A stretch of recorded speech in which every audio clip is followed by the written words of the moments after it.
En el ámbito empresarial, diversos criterios se han dado sobre la elevación del sueldo básico. Sectores empresariales de la ciudad de Cuenca consultados expresaron su satisfacción, señalando que era una medida que reactivará la economía, justamente coincidiendo con este criterio de los trabajadores de que se incrementará el consumo. Pero la Cámara de Industrias de Cuenca, según declaraciones de su director ejecutivo que la transmitimos el día de ayer, señalaba que no es una nueva medida porque no fomentará la creación de fuentes de trabajo. En la misma línea se ha pronunciado el ingeniero Patricio Alarcón, quien fue presidente de la Cámara de Comercio de Quito, y le damos la bienvenida en esta mañana. Quisiéramos conocer, ingeniero Alarcón, en qué se basa su conclusión de que la elevación a $425, decisión tomada ya por el gobierno de Guillermo Lasso, que se aplicará a partir de enero, no es positiva, no es buena para los intereses de Ecuador. Muy buenos días con todos, gracias por la invitación, por el espacio. Mire, definitivamente las decisiones se tienen que tomar de una manera técnica, de una manera objetiva, de una manera prudente, entendiendo cuál es la realidad del gran tejido empresarial. En el Ecuador operan alrededor de 90,000 empresas. La gran mayoría ha podido sostenerse con las justas durante la crisis. Tienen un déficit de capital de trabajo, han tenido que mantener nóminas a pérdida en muchos de los casos y muchos han tenido que llegar a acuerdos y arreglos con sus trabajadores por la falta de liquidez. La economía del Ecuador apenas el próximo año va a crecer en un 2,5%. No vamos ni siquiera a recuperar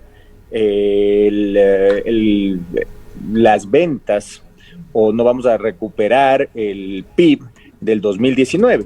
Entonces, ¿cómo se le ocurre al gobierno, cuando el Ecuador está pasando por problemas económicos, cuando la economía no crece, cuando existe una crisis de suministros en el mundo, de materias primas, incrementos en los gastos de logística, incremento en las materias primas, cartones, envases, fletes en general, después de que pasan una reforma tributaria, cobrando impuestos a quien genere o no genere rentabilidad, a personas naturales, después de que suben impuestos a la clase media que podrá consumir cada vez menos, ahora viene un incremento del 6,24% en el salario básico unificado. Cuando técnicamente, lo que se debe hacer es no dejar que el trabajador pierda su poder adquisitivo y subir el salario básico unificado en base a la inflación. Entonces, ¿qué es lo que sucede?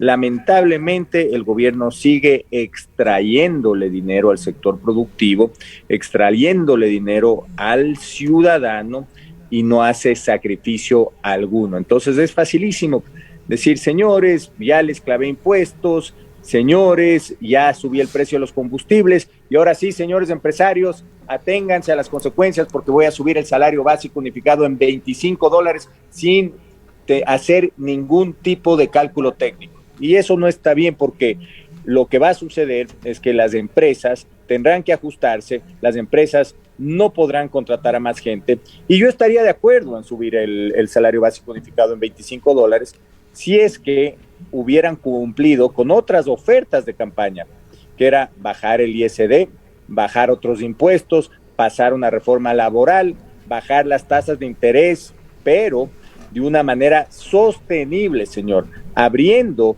el Ecuador al mundo, eso sí, pero para que lleguen los bancos. Y nada de eso se está dando y se siguen cometiendo los mismos errores que se cometieron durante la época del correísmo y durante la época del morenismo. Ingeniero Alarcón, muy buenos días. ¿Califican ustedes esta medida del gobierno como una medida política populista? Incluso se ha llegado a decir, y quizás uno de los temas que ha venido ya preocupando respecto de lo que podría pasar el próximo año es la posibilidad de despidos. Mire, arranquemos por la primera pregunta. Uh-huh. Definitivamente es una medida que se toma en base a una pérdida de popularidad, que es lo que ha sucedido. el gobierno sigue perdiendo popularidad por algunos factores, ¿no? La economía no despunta después de un exitoso plan de vacunación, el gobierno no tiene el dinero para reaccionar ante la necesidad de medicinas en los hospitales, solamente por darle un ejemplo. Entonces, evidentemente, la ciudadanía se da cuenta que las cosas no cambian, el gobierno pierde popularidad y en un intento por tratar de subir en las encuestas, el gobierno cumple con una sola oferta de campaña que es los $25 para en 4 años llegar a los $500. Entonces, mire, lo que no están viendo, y esto es lamentable, es que los resultados de una gestión, de un gobierno, se miden a la salida del mandato, no se miden en los primeros 6 meses. Uno tiene que trabajar para terminar bien, uno no tiene que trabajar para mantenerse con buenos números, y esos son los errores que cometen algunos gobiernos, presidente Macri en Argentina, por darle un ejemplo, y lo único que hacen es fortalecer al populismo, fortalecer al correísmo, fortalecer a regímenes que lamentablemente hicieron daño en la región. Ahora vamos a la segunda pregunta. Mire, habrán empresas que se tienen que ajustar, habrán empresas que se tienen que endeudar, pero lo que sí le puedo decir es que no van a llegar a cumplir la meta de la generación de 2 millones de empleos en los 3 años y medio que quedan. Ahora, usted señala de que no es una decisión técnica, sino una decisión política, incluso demagógica. Acabamos de entenderle en lo que usted señalaba, pero le voy a citar a usted y para nuestros oyentes lo señalado por el ministro de Trabajo, Patricio Donoso. Él dice que sí es una decisión técnica, que se ha considerado un índice proyectado del crecimiento del país que estaría en 3% para el 2022, un índice de inflación que llegaría a 1,5% en el 2022, un decrecimiento sostenido que ha sido 1,81%, y dice, palabras textuales del ministro, si se sumaran estos porcentajes daría un total de 6,33%, sabiéndose, como usted lo ha señalado, de que la elevación desde 6,24 a 6,25%, señala el ministro que la suma de estos factores corresponden a una recomendación de la Organización Internacional del Trabajo, OIT, y que técnicamente también entonces era el alza correcta. Mire, lamentablemente el ministro de Trabajo no entiende cómo funcionan los negocios en el país, no entiende que el requerimiento de los negocios y el problema de los negocios en el Ecuador es la falta de capital de trabajo, y si usted le quita liquidez o capital de trabajo a la gran mayoría de negocios en este momento, usted está afectándoles a su competitividad. No está haciendo nada técnico, porque si es que la inflación en el Ecuador se proyectaría a un orden del 6,24%, entonces en ese monto habría que subir el salario básico unificado, pero no puede sumar, restar ciertos porcentajes, porque básicamente así no se hace un cálculo del incremento salarial.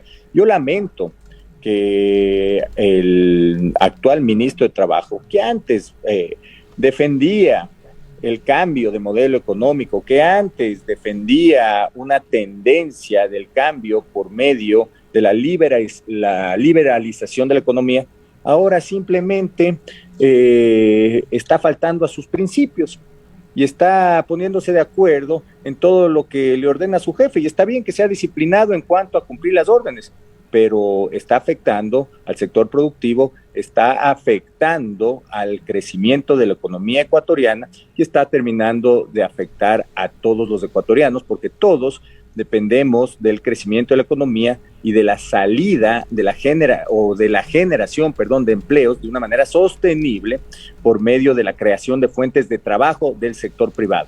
Ahora, entonces, ¿qué opina usted, defiende ingeniero? Ese señor, y es lamentable. ¿Qué opina usted sobre lo dicho por el presidente Lasso al reconocer que es una carga que tiene que llevar la industria, la empresa, el comercio ecuatoriano, pero que vendrán otras medidas compensatorias?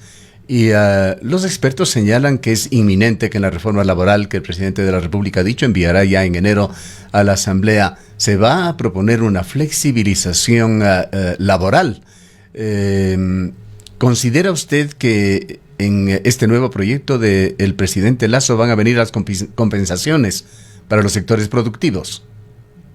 Mire, yo creo que se han equivocado y se han equivocado de mala manera, porque pasan por el Ministerio de la Ley un proyecto no consensuado, un proyecto donde la mayoría de la población votó en contra de este modelo. Le siguen quitando competitividad al sector productivo, subiendo de una manera antitécnica y de una manera demagógica el salario básico unificado. Y ahora nos dicen que van a haber compensaciones. Las únicas compensaciones que podrían llegar es bajar los aranceles y de una manera agresiva, bajar los ICES, los impuestos de consumo especial, si es que no requieren una reforma tributaria, ojo con lo que le estoy diciendo, bajar el ISD. Y yo lo veo muy difícil. ¿Por qué? Porque lo que están demostrando en la proforma presupuestaria el próximo año es subir el gasto en $1,000 millones y subir la recaudación. Entonces, según lo que ellos presentan en cuanto a su plan de trabajo, suben el gasto, aumentan impuestos y suben la recaudación. Entonces, ¿cómo van a compensar pues a las empresas? ¿Y usted cree que los fiscalistas del Ministerio de Finanzas van a proponer bajarse los aranceles, una desgravación agresiva del impuesto de salida de divisas? Eso no va a suceder. Lamentablemente lo que harán es decir, sí, vamos a bajar a un orden del 1% el impuesto de salida de divisas por año, y eso apenas devuelve 250, 220 millones de dólares. Y en cuanto a otros factores mencionados también por el presidente Lasso, como bajar las tasas de interés y catalizar, que está haciéndolo ya el gobierno, tratados de libre comercio para ampliar los mercados. Mire, ya hicieron el anuncio de la baja y la metodología de la baja de las tasas de interés, y vio en cuánto arrancan el próximo año y en cuánto bajan las tasas de interés, y es mínimo. En dolarización, en un sistema dolarizado, las tasas de interés deberían estar mucho más bajas que lo que presenta el gobierno. Usted habló de una reforma laboral. El presidente no anuncia que en enero envía un proyecto de ley. El presidente anuncia que en el próximo trimestre se va a discutir con los diferentes sectores de la sociedad civil para llegar a consensos una reforma laboral. Con la pérdida de popularidad que va a seguir manteniendo el gobierno y se va a seguir desgastando, en la Asamblea no va a pasar pues una reforma laboral. Y ojalá le digo, que aunque sea para que pase una reforma laboral que ayude a la competitividad del sector productivo, que ayude a que se contrate más y que traten de proponer una enmienda constitucional para que se pueda trabajar por horas, ojalá que para eso vuelva a llegar a un acuerdo con el correísmo. O sea, ya la libertad del señor Rivera se da por lo que nos suben impuestos, ¿no es cierto?, para que se abstengan. Y ojalá que pueda llegar a otra negociación con UNES para que de mejor manera pueda pasar una reforma laboral. Yo lo veo muy difícil. Ahora, por otra parte, también citando a interlocutores que hemos tenido en esta radio, expertos en el tema, señalan que la generación de empleo, que es una de las situaciones que usted pone en duda con la medida del presidente Lasso, no depende precisamente de los salarios, sino del consumo, de las ventas, de la demanda en suma del crecimiento económico. Bueno, definitivamente, pero para que se generen mejores condiciones para el consumo, se debe dejar más dólares en el bolsillo de los ecuatorianos. Y si bien existen 330,000 personas que ganan el salario básico unificado, son 10,000 empleados públicos y 320,000 empleados afiliados al IES.